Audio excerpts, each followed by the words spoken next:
Then we can work out how we're going to like remake that. Definitely, obviously we know we're not going to be able to buy it, but if we can remake it, that would be great. Cristiano Ronaldo just did something nobody saw coming. Forget the goals, forget the trophies, forget every headline you've ever read about him. Because what happened next had absolutely nothing to do with football, and everything to do with a decision so unexpected that even his closest fans are still trying to process it. A man with a garage full of hypercars, a man whose name is practically synonymous with luxury, chose something over his own Bugatti. Stick with me, because this story isn't just about cars. It's about identity, legacy, and the kind of decision that reveals who someone really is when the cameras aren't rolling on a football pitch. Let's get into it. For years, the world has watched Cristiano Ronaldo build one of the most jaw-dropping car collections in sports history. Bugattis, Ferraris, Rolls-Royces, custom builds that cost more than most people will earn in a lifetime. Every purchase became a headline. Every new addition became proof of just how far he climbed from a modest upbringing in Madeira to becoming one of the wealthiest athletes on the planet. So when word started spreading that Ronaldo was seen not with a supercar, not with a private jet, but with a man named Mat Armstrong, a name most casual football fans had never even heard before, people immediately wanted to know what was going on. Because here's the thing, Mat Armstrong isn't a footballer. He's not a business mogul. He's a car guy, a mechanic and content creator known online for his deep knowledge of custom builds, high-performance engineering, and the kind of hands-on car culture that couldn't be further from the glossy, curated world Ronaldo usually inhabits. And that contrast is exactly why this story exploded the way it did. So how did two completely different worlds end up colliding? Let's rewind and piece this together, because the way it unfolded says a lot about what was actually going on beneath the surface. It started, as these things often do, with a car. Not just any car, the Bugatti, the kind of machine that represents everything Ronaldo has worked to build for himself. A symbol of arrival, of status, of having made it further than anyone from his background was ever supposed to go. For most people, owning a Bugatti will be the finish line. But for Ronaldo, it became the starting point of a much bigger question. What do you do when you already have the thing everyone else is chasing? That question is where Mat Armstrong enters the picture. Known for his hands-on approach and his refusal to treat cars as untouchable trophies, Armstrong represents a completely different philosophy. Where Ronaldo's world is about Polish precision and image, Armstrong's world is about grease, engines, and genuine passion for how machines actually work. And somewhere along the way, those two philosophies met. Now here's where it gets interesting, because what happened next wasn't what anyone expected. Instead of simply showing off the Bugatti, instead of parading it in front of cameras the way so many high-profile car reveals go, Ronaldo reportedly turned to Armstrong for something different entirely. Not a display, not a photo opportunity, something more personal. And that's the moment everything shifted. Because when someone at that level of fame, someone surrounded by luxury and status every single day, chooses substance over spectacle, it says something. It suggests that maybe, just maybe, the flashiest car in the world isn't always the most meaningful one. Maybe what mattered more in that moment wasn't the machine everyone recognized. It was a person who actually understood it. Let's talk about what made this moment so unexpected in the first place. Ronaldo has spent nearly 2 decades cultivating one of the most recognizable personal brands in the world. Every outfit, every appearance, every vehicle his photographer becomes instant content, dissected by millions of fans and analyzed by media outlets across the globe. So for him to step outside a curated image and align himself with someone from a completely different lane, someone whose fame comes from authenticity rather than glamour, that's not a small thing. That's a signal. And fans picked up on it immediately. Social media lit up with theories. Some assumed it was a paid partnership, a marketing play designed to reach a new audience of car enthusiasts who might not follow football at all. Others suggested something deeper, that Ronaldo, now well into the later stages of his career, might be starting to think about what comes next, about legacy, about the things that will define him once the goals stop counting and the trophies stop multiplying. Because think about it. When you strip away the fame, the endorsements, and the highlight reels, what's left? For a lot of athletes at Ronaldo's level, the answer is often surprisingly simple. Passion projects, genuine interests, the things they actually care about outside of the spotlight. And for someone who has always had a well-documented love of cars, connecting with someone like Mat Armstrong, someone who lives and breathes that world in a completely unfiltered way, makes a lot of sense once you look past the surface-level shock value of the headline. But let's not get ahead of ourselves, because there's more to this story than just a symbolic gesture. What actually happened when these two crossed paths tells us even more about the mindset behind the decision. According to those following the story closely, the interaction wasn't just a quick meeting or a passing photo. It appeared to involve something far more hands-on, a deeper look into how these machines are actually built, modified, and pushed to their absolute limits. For someone like Ronaldo, who has spent his career mastering precision, timing, and performance on the football pitch, there's an obvious parallel to be found in world-class engineering. Both are about excellence. Both are about pushing beyond what seems possible.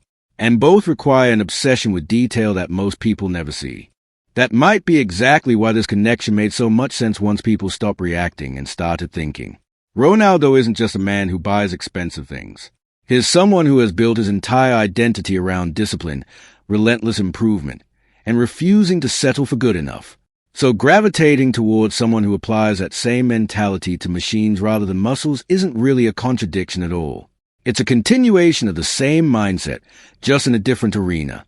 Now here's where the story takes an even more compelling turn, because the reaction to all of this wasn't universally positive. Not everyone saw it as a beautiful crossover of two different worlds.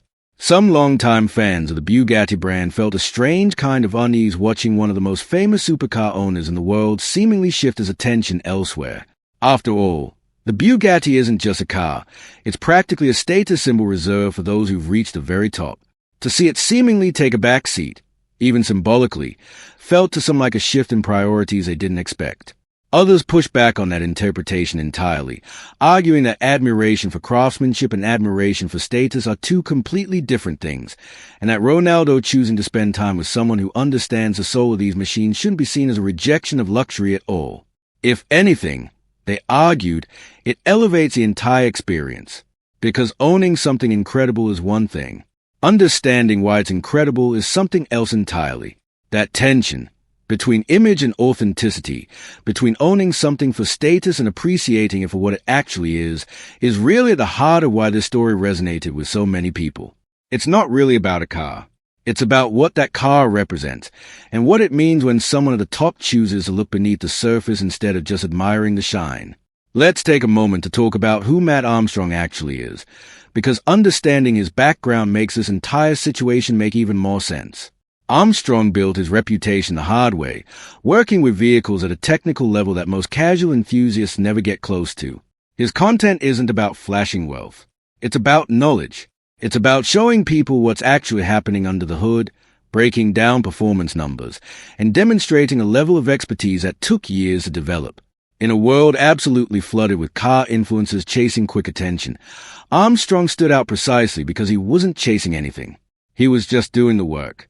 And that's exactly the kind of reputation that would catch the attention of someone like Ronaldo. Because if there's one thing that's remained consistent throughout his entire career, it's an obsession with working with the best. The best coaches, the best trainers, the best equipment.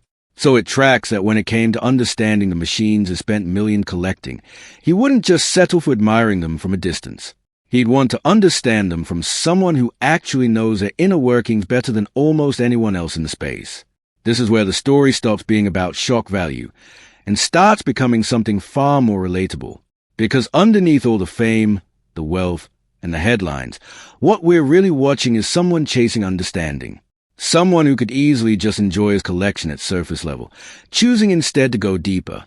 And that says something powerful about the kind of person Ronaldo has become as he moves further into this new chapter of his life, away from the pitch and into a broader identity that isn't solely defined by football. Now let's circle back to the moment that started this entire conversation, the choice itself. Reports suggest that when given the opportunity to simply showcase a Bugatti in the way most people would expect, Ronaldo instead prioritized the experience of working alongside Armstrong, engaging with the mechanics and engineering behind these machines in a way that felt far more personal than performative. And that decision, small as it might seem on the surface, ended up saying more about him than almost any interview or headline could. Because in a world where image often matters more than substance, choosing substance is the real statement. It's easy to look at someone like Ronaldo and assume that everything he does is calculated for maximum exposure. And to be fair, a lot of what happens in the world of celebrity absolutely is. But every so often, a moment slips through that feels different. A moment that feels less like performance and more like a genuine glimpse into what someone actually values when the outcome isn't guaranteed to trend. This appears to be one of those moments. So what does this all mean going forward? If this really does represent a shift in how Ronaldo engages with his own success, moving from simply acquiring incredible things to genuinely understanding them, it could be a preview of where his post-football life is headed. Athletes at his level often struggle with a transition once their playing days come to an end. The spotlight doesn't disappear, but its source has to change. And for someone whose entire identity has been built around competition and performance, finding new spaces to channel that same intensity becomes essential. Cars, engineering, craftsmanship. These are spaces where that same relentless pursuit of excellence can live on, just in a different form.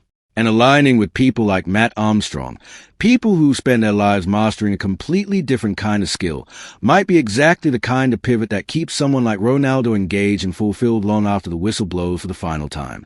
Whether this moment turns into something bigger, future collaborations, deeper involvement in the car world, or simply a genuine friendship built on mutual respect, remains to be seen. But what's clear right now is that this single decision, choosing connection and craftsmanship over the easy applause of showing off a Bugatti, revealed a side of Ronaldo that a lot of people weren't expecting to see. And maybe that's the real takeaway here. Legacy isn't only built through trophies and headlines. Sometimes it's built through the quiet decisions nobody expects, the ones that show who a person really is when there's nothing left to prove. So here's the real question worth sitting with. When you reach the very top, when you've already acquired everything money can buy, what do you actually do next? Ronaldo's answer, at least in this moment, seems to be simple. Go deeper. Understand more. Choose meaning over the spotlight, even if just for a moment. If this story surprised you the way it surprised so many others watching it unfold, that's exactly why it's worth talking about.